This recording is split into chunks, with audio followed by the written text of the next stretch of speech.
Boa tarde, sou o professor Jair Campos, continuando a nossa preparação para o Enem 2016. Nesta aula nós vamos ver uma questão multidisciplinar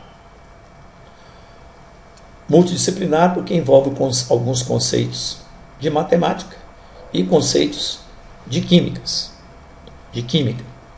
Então vamos lá à questão. Essa questão é a questão do simulado do MEC 2016. Durante uma ação de fiscalização em postos de combustíveis, foi encontrado um mecanismo inusitado para enganar o consumidor. Durante o inverno, o responsável por um posto de gasolina compra álcool a 50 centavos o litro, a uma temperatura de 5 graus centígrados.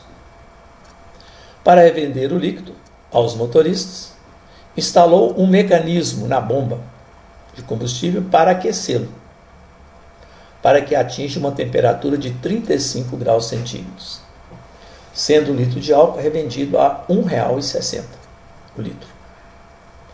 Diariamente, o posto compra 20 mil litros de álcool a 5 graus centígrados e os revende.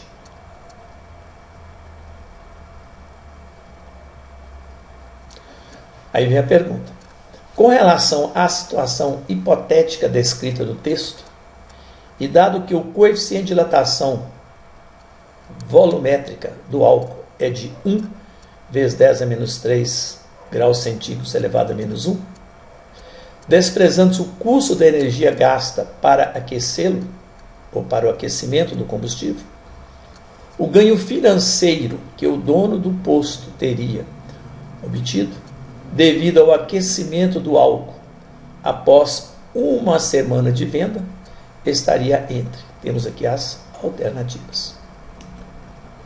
Bom, para resolver a questão, primeiro nós vamos ver lá nos conceitos de química o que significa dilatação volumétrica.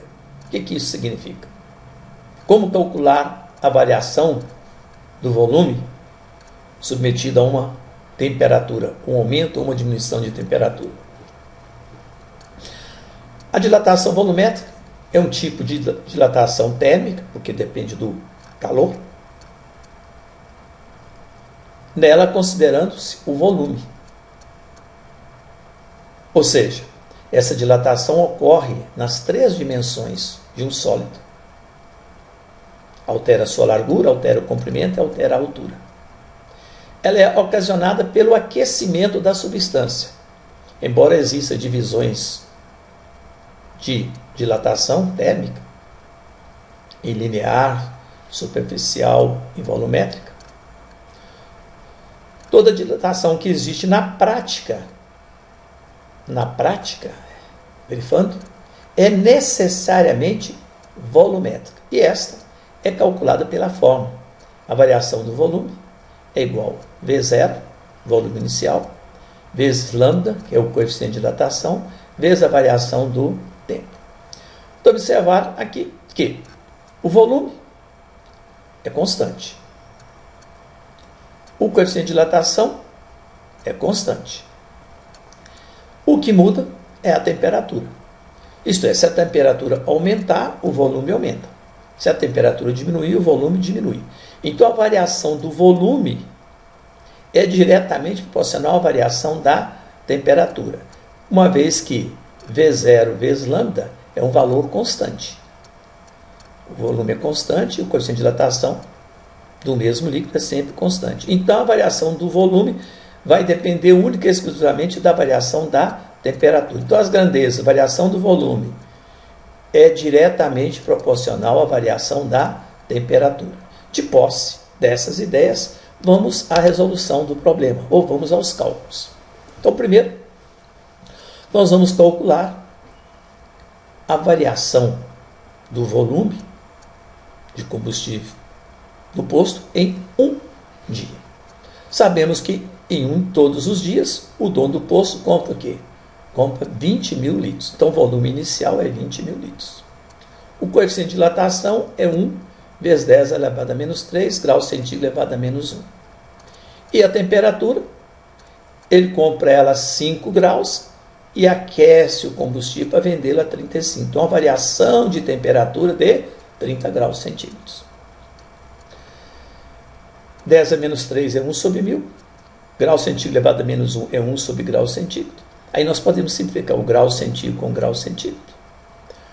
Os 3 zeros do 1000 com os 3 zeros do 20.000. O que sobrou? 20 vezes 1 vezes 1 dá 1, vezes 30. Ou 20 vezes 30, 600. Então, em um dia, os 20.000 litros aumenta em 600 litros. Ou viram 20.600 litros. Então, teve um aumento, uma variação de volume de 600 litros. Isso ocorre durante uma semana. Mas o que é uma semana? Uma semana são 7 dias. Então, a variação total do volume de combustível vendido nos 7 dias é 7 vezes 600, que é 4.200 litros. Então, devido ao aumento da temperatura, ele aumenta o volume do combustível vendido na semana em 4.200 litros. Isto vai lhe acrescentar o lucro financeiro no final da semana de 4.200 litros vezes R$ 1,60, que é o preço do litro, tendo um lucro financeiro de 6.720, provocado pelo aumento da temperatura. Voltando à página anterior, nós vimos neste caso que 6.720 está entre 6.000 e 6.900, sendo a resposta da questão a letra D.